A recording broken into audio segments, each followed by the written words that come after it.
வணக்கம்.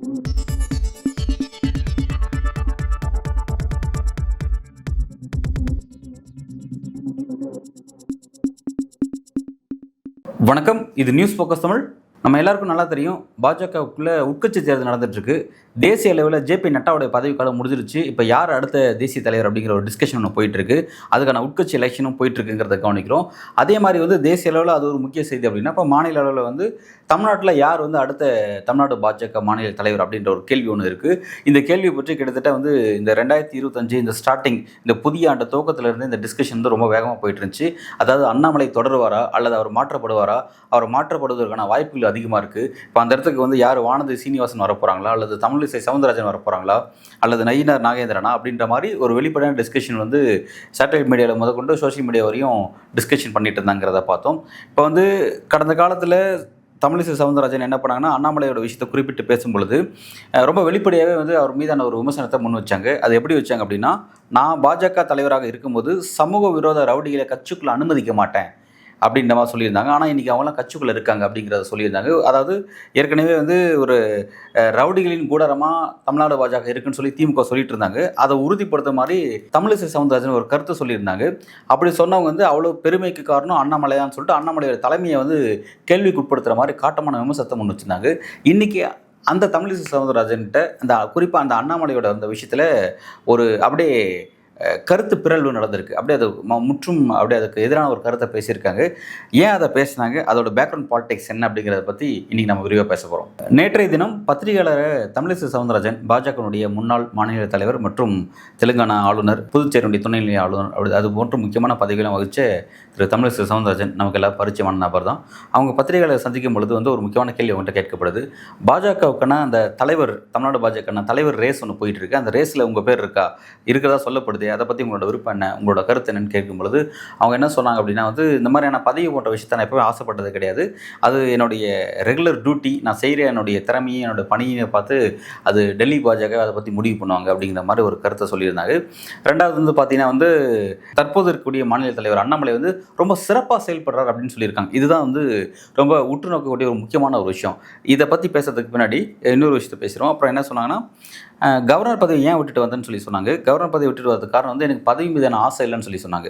அது வெளிப்படையாக அவங்களுக்கு பதவி மீது ஆசை இருக்கா இல்லையா அப்படிங்கிறத நம்ம வெளிப்படையாக இயல்பாகவே நம்மளை அதை பார்த்து புரிஞ்சிக்க முடியும். கவர்னர் பதவியை விட்டுட்டு வந்த மறுநாளே பார்த்தீங்கன்னா பாஜகனுடைய தென் சென்னை நாடாளுமன்ற தொகுதியினுடைய வேட்பாளராக அறிவிக்கப்படுறாங்க. ரொம்ப வேகமாக தேர்தல் களம் காண்றாங்க அப்படிங்கிறத கவனிக்கிறோம். ரொம்ப ஃபாஸ்ட்டான ஒரு டெவலப்மெண்ட் அவங்ககிட்ட நடக்குதுங்கிறத பார்க்குறோம். எப்படியாவது எலெக்ஷனை ஜெயிச்சு ஒரு சென்ட்ரல் மினிஸ்டர் ஆகணுன்ற மாதிரியான ஒரு இன்ட்ரெஸ்ட் அவங்க காமிச்சாங்க அப்படிங்கிறதான் அது பின்னாடி சொல்லப்பட்டுச்சு. ஒரு அரசியல்வாதிக்கு பதவி ஆசைங்கிறது வேணும், உண்மையானதான். ஆனால் அந்த விஷயத்தில் தமிழிசை சவுந்தரராஜனுக்கு அது ரொம்ப அதிகம் அப்படிங்கிறத நம்மளால் புரிஞ்சிக்க முடியுது. ஆனால் அவங்களுக்கு பாஜக மாநில தலைவர் எப்பவுமே ஒரு மாநில தலைவரை பாஜக அவ்வளோ சாதாரணமாக அவங்களோட பதவி முடிஞ்சு போகும்போது சாதாரணமாக அனுப்பாமல் அவங்களுக்கு உயர்ந்தபட்ச சில பதவியெல்லாம் கொடுத்து அவங்கள அழகாக வச்சுப்பாங்க அப்படிங்கிறதான் எல் முருகன் விஷயத்தில் பார்த்துருக்கோம். இவர் நம்ம பொன்னார் விஷயத்தில் பார்த்துருக்கோம். சிபி ராதாகிருஷ்ணன் இப்போ பார்த்துருப்போம், அவர் மகாராஷ்டிராவுடைய கவர்னராக இருக்கார். இதே போன்று நம்ம இலகணேசனாக இருக்கட்டும் போன்றவர்கள்லாம் இன்றைக்கி அவங்களை எப்படிலாம் பாஜக வச்சுருக்காங்கிறத பார்த்துருக்கோம். அந்த மாதிரி தான் இவங்களையும் வச்சுக்கிட்டாங்க.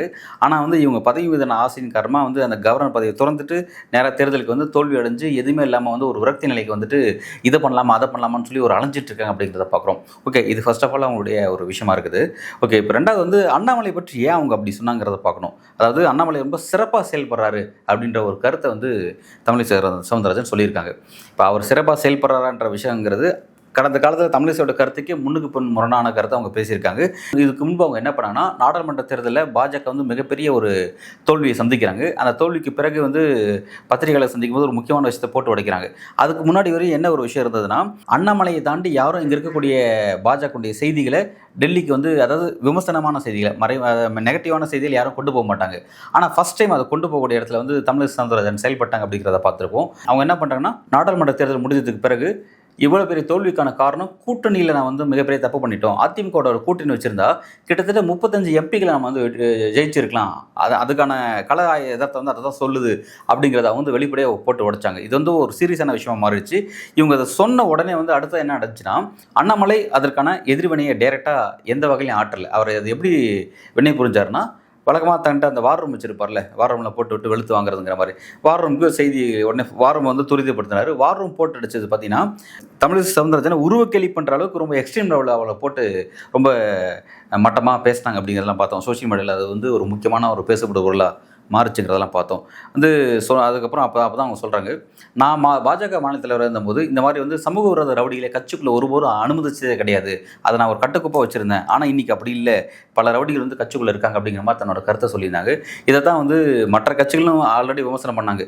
அதாவது பாஜகவில் வந்து எப்படிலாம் ரவுடிகள் கூடாரமாக பாஜக எப்படி மாறி இருக்குன்னு சொல்லிட்டு பத்திரிகையாளர்கள் முதற்கொண்டு எதிர்க்கட்சிகள் முதற்கொண்டு பலரும் கூட அந்த விஷயத்தை விமர்சனமாக முன் வச்சாங்க. அதை உறுதிப்படுத்துகிற மாதிரி தமிழிசை சவுந்தரராஜன் மூத்த தலைவர் அவர் பேசுனதே வந்து ஒரு பெரிய சிக்கலாக மாறிடுச்சு. அது பாஜகவுக்கும் ஒரு களங்கமாகி போச்சு, தனிப்பட்ட முறையில் அண்ணாமலையோட ஒரு ஃபேஸ் வேல்யூக்கும் ஒரு டேமேஜ் ஆகி போச்சு.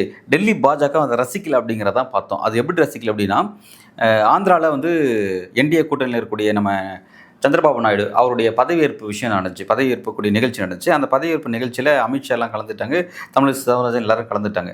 அந்த இடத்துல வந்து தமிழிசை சவுந்தரராஜனை மேடையிலே கூப்பிட்டு அமித்ஷா வந்து ஒரு காட்டமாக கோபமாக பேசுனதை பார்த்தோம். ரொம்ப அது வைரல் ஆச்சு, அந்த வீடியோ கூட பெரிய அளவில் வைரல் ஆச்சு. அதன் பின்னணியில் வந்து அது என்ன பேசினாங்க அப்படின்றத தமிழிசை சவுந்தரராஜன் ஒரு விளக்கம்லாம் கொடுத்தாங்க. இந்த மாதிரி வந்து கட்சி பணிகளை பாருங்கள், சீரியஸான விஷயங்களை நல்லா கரெக்டாக செய்யுங்க அப்படி, அதாவது பூசி முழுகிற மாதிரி ஒரு விளக்கம் ஒன்று கொடுத்தாங்க. ஆனால் அந்த ஃபேஸ் ரியாக்ஷனை பார்த்தா வந்து தமிழிசை சவுந்தரராஜனை அமித்ஷா வந்து காட்டமாக இதை திட்டிருக்காரு அப்படிங்கிற மாதிரி தான் அந்த விஷயங்கள் இருந்தது அப்படிங்கிறத பார்த்தோம். ஓகே, அதன் பிறகு என்னாச்சுன்னா, ஓகே பாஜகக்குள்ளே தமிழ்நாடு பாஜகக்குள்ளே சில சர்ச்சைகள்லாம் இருக்குது அப்படிங்கிறதுனால அதெல்லாம் பொதுவெளிக்கு வந்துருச்சு அப்படிங்கிறனால உடனே வந்து அந்த விஷயத்தை சரி பண்ணணும் அப்படிங்கிறதுக்காக சில ஆக்டிவிட்டிஸ்லாம் செஞ்சாங்க. அதாவது தமிழிசை சவுந்தரராஜனோட வீட்டுக்கு அண்ணாமலை போயிட்டு ஒரு பொக்கே கொடுத்து மரியாதை நிமித்தமாக சந்திச்சுட்டு வர மாதிரி அப்படிங்கிற மாதிரி ஒரு விஷயங்கள்லாம் பேசப்பட்டுச்சு. போயிட்டு வந்து அதை கட்சியினுடைய வளர்ச்சிக்கு என்னென்ன விஷயங்களை செய்யலாம் அப்படின்ற மாதிரி சில இன்புட்ஸ் வந்து அவங்க கொடுத்தாங்க.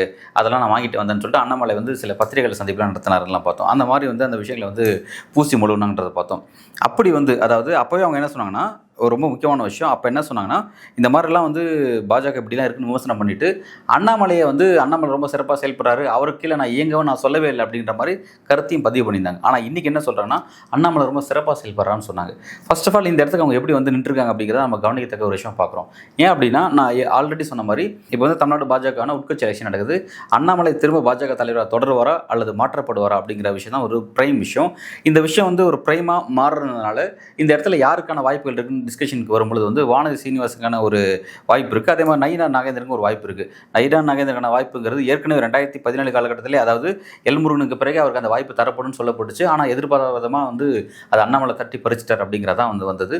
அது இப்போ திரும்ப அவருக்கு கிடைக்குது அப்படின்ற மாதிரி சொல்லப்பட்டுச்சு. இது போயிட்டே இருக்கும்போது என்ன பண்ணாங்க, டெல்லி பாஜக தலைவர்கள் தமிழ்நாட்டுக்கு யார் அடுத்த பாஜக தலைவர் அப்படின்ற ஒரு விஷயத்தை டிஸ்கஸ் பண்ணுறாங்க. இந்த டிஸ்கஷனில் இருக்கும்போது நம்ம வந்து அந்த இடத்த வந்து கைப்பற்றணும் அப்படிங்கிற மாதிரியான ஒரு வில்லிங்கை வந்து தமிழிசை சவுந்தரராஜன் தரப்பில் வந்து காட்டப்பட்டுச்சுங்கிறத நம்ம பார்த்தோம். அந்தமான் எலெக்ஷன், அந்தமான் நிக்கோபார் தீவுகளுக்கு அங்கே வந்து பாஜக உட்கட்சி எலெக்ஷன் நடக்குது. அதுக்கான பொறுப்பாளராக தமிழிசை சவுந்தரராஜனை போட்டிருந்தாங்க. அதுக்காக அதாவது அந்தமான் எலெக்ஷனுக்காக டிஸ்கஷனுக்காக டெல்லிக்கு போனாங்க. அப்போ போகும்போது தமிழ்நாட்டோட விஷயத்தையும் டிஸ்கஸ் பண்ணி நம்ம அந்த இடத்த கைப்பற்றுன்ற ஒரு முயற்சியை அவங்க மேற்கொண்டாங்க அப்படிங்கிற மாதிரி சில மூத்த பத்திரிகைகள் தகவலாம் பதிவு பண்ணாங்க. அப்படிலாம் வந்து இருக்கும் பொழுது இப்போ வந்து தமிழிசை சவுந்தரராஜன் ஏன் வந்து இப்படி ஒரு, அதாவது அண்ணாமலைக்கு ஏன் ஒரு கிரெடிட் கொடுக்குறாங்க அப்படின்னு கவனிக்க வேண்டியதாக இருக்குது. ஏன்னா இப்போ அந்த ரேஸில் கம்ப்ளீட்டாக வந்து நம்ம இல்லை, நம்மளை ஒதுக்கிட்டாங்க அப்படிங்கிற இடத்துக்கு தமிழிசை வந்துட்டாங்களாங்கிறது தெரியல. அப்போ வந்து அது வந்ததுனால தான் இந்த மாதிரியான ஒரு கிரெடிட்டை வந்து வெளிப்படையாக கொடுக்க முடியும். ஏன்னா இந்த மாதிரி அவங்க பேசவே தேவையில்லை. ஆனால் கொடுக்குறாங்க அப்படின்னா அப்போ ஓகே, டெல்லி பாஜக அண்ணாமலை தான் முடிவு பண்ணிட்டாங்க, இனி அவர் தான் அப்படிங்கிற இடத்துக்கு வந்துட்டாங்க, நமக்கான ஸ்பேஸ் எதுவும் கிடையாது அப்படிங்கிற இடத்துக்கு இந்த சப்ஜெக்ட் வந்துருச்சா அப்படிங்கிறதும் நமக்கு இந்த இடத்துல வந்து ஒரு கேள்வியாக நமக்கு இங்கே முன்வைக்க தோணுது. இப்போ அதே நேரத்தில் வந்து பார்த்திங்கன்னா, அண்ணாமலை அவர் லண்டன் இந்த பயணத்துக்கு பிறகு, லண்டன் போயிட்டு வந்ததுக்கு பிறகு வந்து அவரோட பொலிட்டிக்கல் ஃப்யூச்சர் என்ன, பாஜகக்குள்ளே அவரோட அடுத்த கட்ட அரசியல் என்ன, திரும்ப நம்மளே வந்து தலைவராக தொடருவோமா அல்லது மாற்றப்படுவதற்கான வாய்ப்புகள் அதிகமாக இருக்குது அப்படிங்கிற செய்தியில் அவருக்கு வந்துச்சு.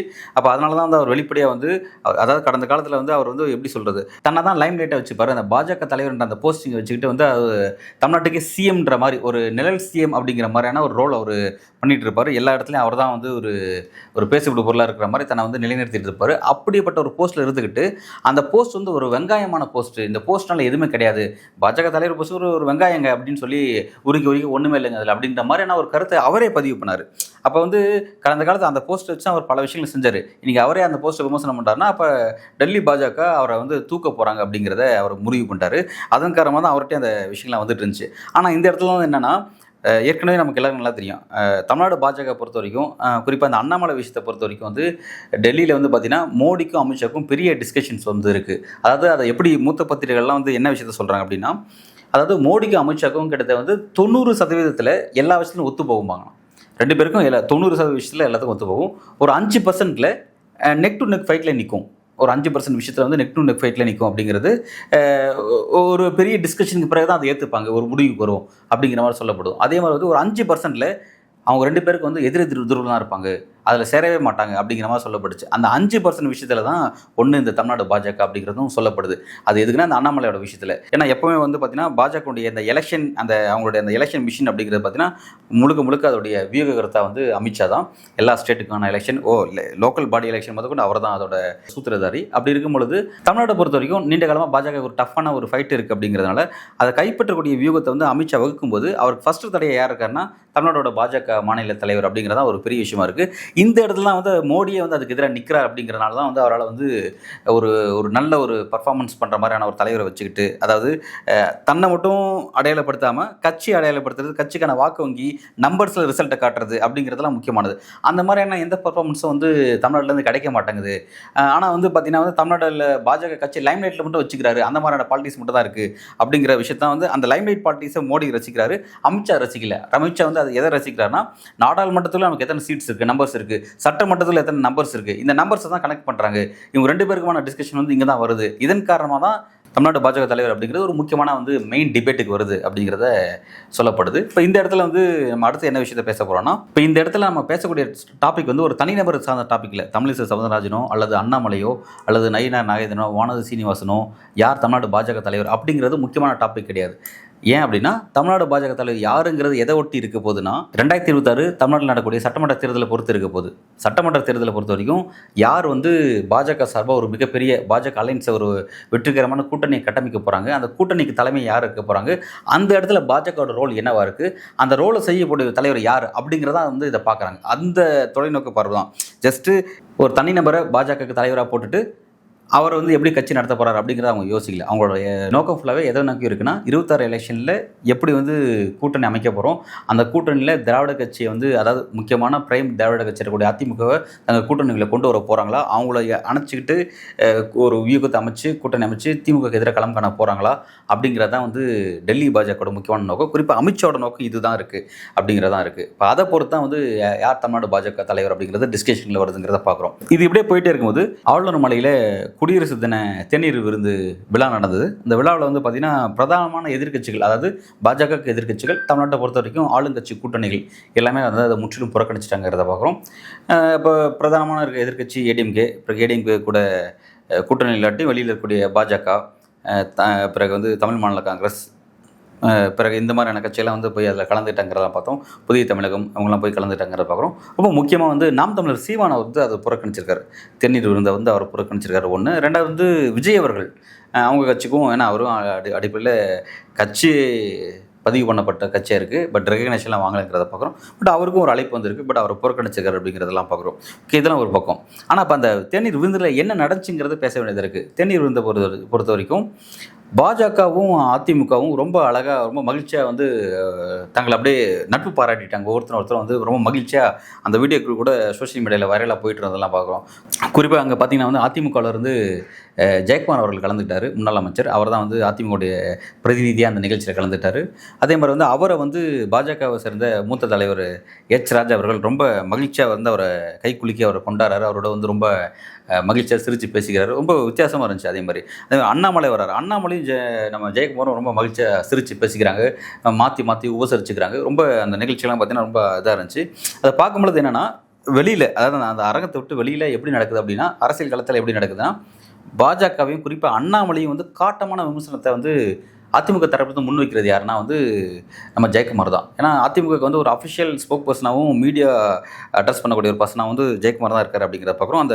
அந்த ரைட்ஸை வந்து இபிஎஸ் வந்து அவர் தான் கொடுத்துருக்காருங்கிறது தான் முக்கியமான விஷயம். அவரை தான் மற்றவங்களுக்கு இவர் தான் வந்து ஏதாவது ஒரு பிரச்சனை டக்குன்னு போட்டு அடிக்கிறது. பாஜகவோட ஒரு கூட்டணி கிடையாதுன்னா கிடையாதான், அது உறுதி அப்படின்னு சொல்லிட்டு பாஜகவோட கூட்டணி இல்லைங்கிறத அழுத்த திருத்தமாக வாய்ப்பு கிடைக்கிற ஒவ்வொரு இடத்துலையும் பதிவு பண்ணிகிட்டே இருக்கிறார். இவர் பதிவு பண்ணுற கருத்து அப்படியே வந்து எஸ்பி வேலுமணியோட கருத்துக்கோ தங்கமணியோட கருத்துக்கோ அப்படியே கான்ட்ரவர்சியாக இருக்குங்கிறதெல்லாம் புரிஞ்சிக்க முடியுது.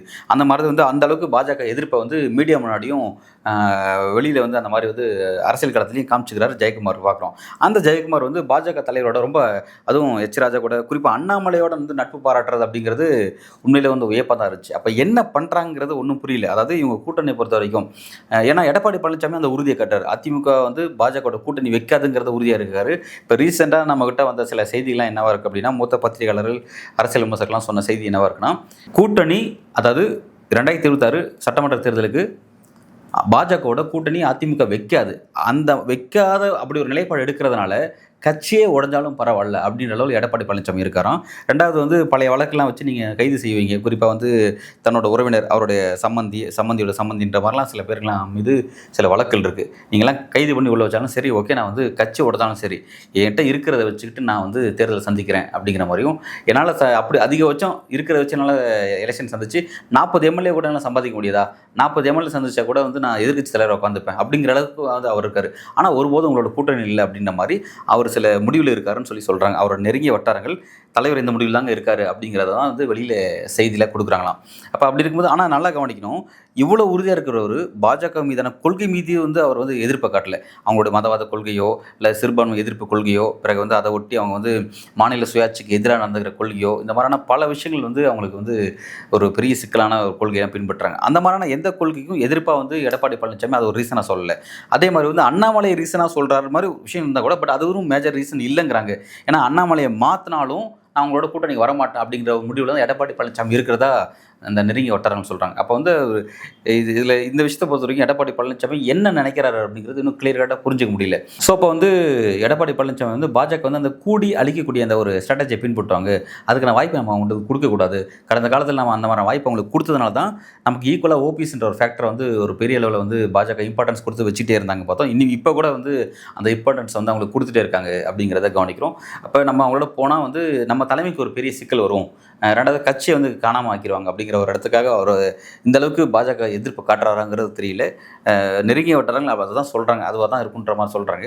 பட் என்னன்னு தெரியல. ஆனால் அது ஒரு பக்கம் இருந்தாலும் கூட இந்த மாதிரி வந்து ஜெயக்குமார் போன்ற நபர்கள்லாம் வந்து ஏன் வந்து வெளியில் அண்ணாமலைகிட்டலாம் இந்த அளவுக்கு நட்பு பாராட்டுறாங்கன்னு தெரியல. வெளியில் வந்து ஒரு காரசாரமான முகத்தை காட்டுறாங்க, பட் உள்ளுக்குள்ளே ஒரு அரங்கத்தில் இந்த மாதிரியான விஷயங்களை காட்டுகிறது அப்படிங்கிறது அதுவும் வெளியில் வரக்கூடிய விஷயங்கள் தான். மீடியா முன்னாடி தான் அது அவ்வளவும் நடக்குது. இந்த மாதிரியான செய்திகள் ரெண்டு விபத்து எதுக்கு வந்து காட்டுறாங்கிறது தெரியல. அப்போ என்ன பண்ண போகிறாங்க? அதாவது கூட்டணி பொறுத்த வரைக்கும் 26 எலெக்ஷனை பொறுத்த வரைக்கும், ஏன்னா ஒரு பக்கம் என்ன பண்ணுறாருன்னா எடப்பாடி பழனிசாமி ஆல்மோஸ்ட் தமிழக வெற்றி கழகம் விஜய்கிட்ட வந்து கூட்டணி விஷயத்தை பேசி முடிச்சிட்டாரு. அதை வந்து இறுதி கட்டத்தில் அறிவிக்கலாம், இப்போயே அறிவிச்சா வந்து சிக்கல்களை சந்திக்கும் அப்படிங்கிறனால அந்த விஷயத்தையும் வந்து ஒரு சைலண்டாக வச்சிருக்காரு அப்படிங்கிற மாதிரி சொல்கிறாங்க. அப்படி இருக்கும்போது அப்போ அதுதான் உங்களோட நோக்கம் அப்படின்னா, எதுக்கு வந்து பாஜகவோட நட்பு பாராட்டணுன்ற ஒரு கேள்வி இருக்குது. நீங்கள் பாஜக எதிர்த்து ஃபைட் பண்ணலாமே, அண்ணாமலையை எதிர்த்து ஃபைட் பண்ணலாமே, ஏன் வந்து சில இடங்களில் வந்து ரொம்ப கூடி கொலா வைக்கிறீங்க அப்படின்ற ஒரு கேள்வி முன் வைக்கப்படுது. அப்போ வந்து இதை பொறுத்த வரைக்கும் அதிமுக பாஜக எப்படி பார்க்குதுன்ற ஒரு கேள்வி இருக்குது. அதே மாதிரி டெல்லி பாஜக பொறுத்த வரைக்கும் அதிமுகவோட நல்ல ஒரு ரிலேஷன்ஷிப்பை மெயின்டைன் பண்ணுறதுக்காக யார் வந்து சரியான தலைவராக இருப்பார், அந்த தலைவர் எப்படி வச்சு நான் வந்து கூட்டணி கரெக்டாக கொண்டு போகலாம் அப்படிங்கிறத அமித்ஷா விரும்புகிறாரு. முக்கியமாக திரும்ப சொல்கிறோம், டெல்லியில் 2 ஃபேக்டர், அமித்ஷா ஃபேக்டரை தான் விரும்புது. பட் மோடி ஃபேக்டர் என்ன விரும்புதுங்கிறது கிளியராக தெரியல. மோடி ஃபேக்டரை பொறுத்த வரைக்கும் வந்து அண்ணாமலை விரும்புகிறதா தான் சொல்கிறாங்க. இப்போ இந்த விஷயத்தை பொறுத்த வரைக்கும் எப்படி வந்து இந்த பிரச்சனையை டீல் பண்ணி கொண்டு போகிறாங்க, என்ன மாதிரி அடுத்த கட்டத்துக்கு இந்த விஷயம் நகர போகுதுங்கிறது தெரியல. ரெண்டாவது பார்த்தீங்கன்னா, இந்த விஷயத்தை பொறுத்த வரைக்கும் தமிழ்நாடு பாஜகவுக்கு யார் வந்து அடுத்த தலைவராக வரப்போகிறாங்க, அதை பற்றி டெல்லி பாஜகவோட கண்ணோட்டம் என்னவா இருக்குது அப்படிங்கிறத பற்றியும், இந்த உட்கட்சி பாலிடிக்ஸ் பற்றியும் மூத்த பத்திரிகைகளெல்லாம் சில செய்திகளை பதிவு பண்ணுறாங்க. அதெல்லாத்தையும் அப்படியே கொஞ்சம் பார்த்துருங்க. 26 தேர்தலில் அதிமுகவுடன் கூட்டணி வைப்பதற்கு ஏதுவாக அண்ணாமலையை மாற்ற வேண்டும் என்று பாஜக தலைமை விரும்புவதாகத்தான் தகவல்கள் சொல்கின்றன. ஏன்னா அண்ணாமலை வருகைக்கு பிறகு அண்ணாமலையோட பேச்சுக்களால் தான் அதிமுக பிஜேபி விட்டு வெளியில் போச்சு. கூட்டாத 8-9 ஆண்டுகளாக கூட்டப்படாத என்டிஏ கூட்டத்தை மோடி அவர்கள் கூட்டின போது மோடி பக்கத்தில் ரைட் ஹேண்டில் உட்காந்துருந்த ஒரே முகமறிந்த தலைவர் அன்னைக்கு நம்முடைய இவர் தான், எடப்பாடி தான். ஆனால் அது நடந்த 20 நாட்கள்லேயே அவர் கூட்டணியிலேருந்து வெளியே வந்தார். சட்டம் பார்லிமெண்ட்டில் அவர் போய் சேருவார்னு எல்லாரும் சொல்லிட்டு இருந்தப்போ அவர் போல. மோடியை விமர்சனம் பண்ணலை, மோடிக்கு எதிராக ஒரு வாரத்தை கூட பார்லிமெண்ட் எலெக்ஷனில் பேசலை, பிஜேபி விமர்சனம் பண்ணலை. ஆனால் பிஜேபின்னு ஒரு கூட்டணி வைக்கவில்லை. பிஜேபி படுதோல்வியை தழுவியது, அதிமுகவும் படுதோல்வியை தழுவியது. 2026 சட்டமன்ற தேர்தலில் தனியாக நின்னா தோத்தே போனாலும் ஏடிஎம்கேவால் ஒரு 50 சீட்டாக குறைஞ்சபட்சம் வாங்க முடியும். பட் பிஜேபி சைபர் ஆகிடும். அதிலிருந்து தப்பிப்பதற்காக அண்ணாமலையை மாற்றினால் அதிமுக பிஜேபி கூட்டணி வருவதற்கான வாய்ப்புகள் பிரகாசமாக இருக்கின்றன என்பதுதான் விவரம் அறிந்தவர்கள் சொல்லுகிறார்கள். ஆனால் அதில் அதிமுகக்குள்ளே 2 கருத்து இருக்குது. இப்போ எடப்பாடி, ஜெயக்குமார் முனுசாமி போன்றவர்கள் எல்லாம் வந்து தனியாக தான் போயிடணும், முடிஞ்சால் திமுக கூட்டணியிலேருந்து வெளியேற வரக்கூடிய கட்சிகள் இல்லை தனியாகவே போயிடணும் அப்படின்றாங்க. பட் டாப் லெவலில் வந்து ஏடிஎம்கேக்குள்ளேயே ஒரு பிரிவினர் நம்ம ஒரே நேரத்தில் 2 எதிரியை சமாளிக்க முடியாது, திமுக அண்ட் பிஜேபி. அதனால் நம்ம வந்து பிஜேபியோட சேர்ந்துருவோம், நம்முடைய 2019 அலையன்ஸ் அல்லது 21 அலையன்ஸ் தேமுதிக தான் வித்தியாசம். அதில் அது இருந்தாலே நம்மளால் திமுகவை தோற்கடித்து விட முடியும் என்ற கருத்துக்களை அவர்கள் சொல்லி வருகிறார்கள். எப்படி பார்த்தாலும் பிஜேபி தலைமை 26 தேர்தல்களுக்கு முன்னோட்டமாக தமிழ்நாட்டில் அண்ணாமலையை மாற்றிவிட்டு வேறு தலைவரை இந்த மாதமே அதற்கான அறிவிப்பு வந்துவிடும், செய்து விடுவார்கள் என்று தான் சொல்லப்படுகிறது. தமிழ்நாட்டில் ஒரு வெற்றிடம் இருப்பதாக அவர்கள் நம்புகிறார்கள். அதனால் அப்படி ஒன்றும் வெற்றிடம் கிடையாது, ஒரு ஸ்பேஸ் இருக்குது அவங்களுக்கு. 2 திராவிட கட்சியில் ஒன்று அழிஞ்சாதான் நம்ம வளர முடியும்னு அவங்க நினைக்கிறாங்க. அது உண்மையும் கூட, லாஜிக்கல். பாஜகக்குள்ள அந்த உட்கட்சி தேர்தல் நடந்துட்டு இருக்கு. நம்ம லாஸ்ட் டைம் நீங்களே கூட நம்ம சேனலுக்கு ஒரு விரிவான ஒரு நேர்காணல் கொடுத்துருந்தீங்க, எப்படி நகரும், என்ன மாதிரி இருக்கும், அண்ணாமலையோட பொலிட்டிக்கல் ஃபியூச்சர் என்ன அப்படிங்கிறதெல்லாம் நீங்க சொல்லியிருந்தீங்க சார். இப்போ எப்படி நடந்துட்டு இருக்கு சார் உட்கட்சியில? இப்போ வந்து அண்ணாமலையோட பொலிட்டிக்கல் எதிர்காலம் பாஜகக்குள்ள என்னவா இருக்கு, டெல்லி பாஜக அவர் விஷயத்தை என்னவா முடிவு செஞ்சிருக்காங்க, எப்படி சார் போயிட்டு இருக்கு? லோக்கல் பிஜேபியில் நிறைய பிரச்சனை தெரியுதுங்க. பல மாநிலங்களில் நிர்வாகிகள் அவங்க ராஜினாமா செய்கிறாங்க, நிர்வாக குழுவே கூண்டோட கலையுது. சமீபத்திய உதாரணம் வந்து வேலூர். என்ன காரணம் அப்படின்னா, பாரதிய ஜனதாவில் தேர்தல் என்று சொன்னாலும் அது தேர்தலாக நடக்கிறது இல்லை. 3 பேர்ட்ட நாமினேஷன், 3 பேர்ட்டையுமே வந்து வாபஸ் கடிதம், யாராவது ஒருத்தரை வந்து மேலிடம் அறிவித்தல், இதுதான் அங்கே இருக்கிற நிர்வாகம். அப்போ ஆட்டோமேட்டிக்காகவே அதில் பிரச்சனை வருது. தேர்தலில் போட்டியிடாதவங்களுக்கும் மாவட்ட லெவலில் பதவி கிடைச்சிருக்கு. தமிழிசையோட டிரைவருக்கே ஒரு பதவி கிடைச்சிருக்காங்க. இது வந்து அடுத்த பிரச்சனை. அப்போ கிட்டத்தட்ட 60+ மாவட்ட தலைவர்கள் இருக்காங்க. 60+ல பாதிக்கும் மேலே இருந்தால் கோரம், அதாவது மாநில தலைவரை தேர்ந்தெடுக்கிற கோரம் பாதிக்கு மேலே அனௌன்ஸ் பண்ணிட்டாங்க. அப்போ மாநில தலைவரை வந்து அனௌன்ஸ் பண்ணணும். அப்போ மாநில தலைவர் பதவிக்கு சிலர் அவங்க வந்து இதே ப்ராசஸில் ஒரு சில பேர் கொண்ட பட்டியல் இருக்கு. அண்ணாமலை பேர் அதில் இருக்கு. அண்ணாமலை தொடர்ந்தாருன்னா அதிமுக கூட்டணி இல்லை. அண்ணாமலை இப்போ திருப்பி கான்ஃபிடென்ட்டா பேசுறாரு. 2 நாளாக பார்த்தீங்கன்னா பிஜேபி அதிமுக கூட்டணி கிடையாது, 2026ங்கிறது கூட்டணி ஆட்சி தான் என்று அவர் ஏற்கனவே சொல்லிட்டு வர்ற விஷயம்தான். அதையே மீண்டும் சொல்றாரு. நடுவில் ஒரு வாரம் ரொம்ப ஆஃப் ஆகியிருந்தாரு, ஆள் சத்தத்தையே காணும். இப்போ வந்து திருப்பி பழையபடி அவர் கான்ஃபிடென்ட்டா பேசுறாரு. அவருக்கான ஆதரவுங்கிறது ஆர்எஸ்எஸ் மட்டத்தில் இருக்கிறதா தான் சொல்றாங்க. அவருக்கு எதிர் வாய்ப்பு என்பது நயினார் நாகேந்திரனுக்கு இருக்கிற மாதிரி தெரியுது. ஒன்று, அவர் சட்டமன்ற பாரதிய ஜனதா தலைவர், எக்ஸிஸ்டிங் எம்எல்ஏ, ஒரு பெரிய முக்குளத்தூர் சமுதாயத்தோட பிரதிநிதி. அப்போ அவர் ஏற்கனவே அவருக்கு தலைவர் பதவி தரதா சொல்லி தான் அவரை வந்து பாரதிய ஜனதாவுக்கு அழைத்து வந்திருக்கிறார்கள். மறைமுகமாக சரத்குமார் மாதிரியானவர்களும் இருக்காங்க. இப்போ எஸ்வி சேகர் மாதிரியானவர்கள் வெளிப்படையாக வந்து அண்ணாமலைக்கு எதிர்ப்பு தெரிவிக்கிறாங்க. அண்ணாமலை நிர்வாகத்தில் தமிழ்நாடு பாரதிய ஜனதாவில் ஏற்பட்டுள்ள குழப்பங்கள், அதுபோக பாரதிய ஜனதாவிலேயே இருக்கிற பாலியல் பிரச்சனைகள், இதை பற்றியெல்லாம் தொடர்ந்து செய்திகள் வருது. முக்கியமானவங்க தான் செய்திகளையும் தராங்க. அப்போ அண்ணாமலையை மாநில தலைவர் பதவியிலிருந்து அகற்றினால் அவருக்கு என்ன பொறுப்பு கொடுப்பது, அந்த இடத்துல மத்திய தலைமை இன்னும் தயக்கம் இருக்குன்னு நான் நினைக்கிறேன். ஏன்னா இவரை எம்பி ஆக்கி மந்திரி ஆக்கிறதுக்கு ஸ்கோப் இல்லை. பிற மாநிலங்களை எதுக்குறாங்க, அவங்க மாநிலத்தோட எம்பி கோட்டாலிருந்து அவங்க தமிழ்நாட்டுக்கு தர விரும்புறது இல்லை. அப்ப அண்ணாமலைக்கான ஸ்கோப்புங்கிறது வேற ஏதாவது ஒரு பதவி தான். அந்த பதவினா அப்புறம் டம்மி பதவியாக தான் இருக்கும். ஏன்னா நேஷனல் லெவலில் நேஷனல் செக்ரட்டரிங்கிற ஒரு பதவி இருக்குங்க, அது ஒன்றும் பெரிய பவரே கிடையாது. அப்போ அண்ணாமலைக்கு என்ன வகையான ஒரு இன்னொரு இடம், அவரை எப்படி அகாமடேட் பண்றதுங்கிற குழப்பத்தில் மத்திய தலைமை இருப்பதாக தான் நான் நினைக்கிறேன். 2026 தேர்தல் வரைக்கும் அவரே தொடரட்டும் என்கிற முடிவை நோக்கி மத்திய தலைமை போவதாகவும் சொல்றாங்க. எது எப்படி இருந்தாலும் ஓரிரு தினங்களுக்குள்ள இது தெளிவாயிரும் என்பது எனது எதிர்பார்ப்பு.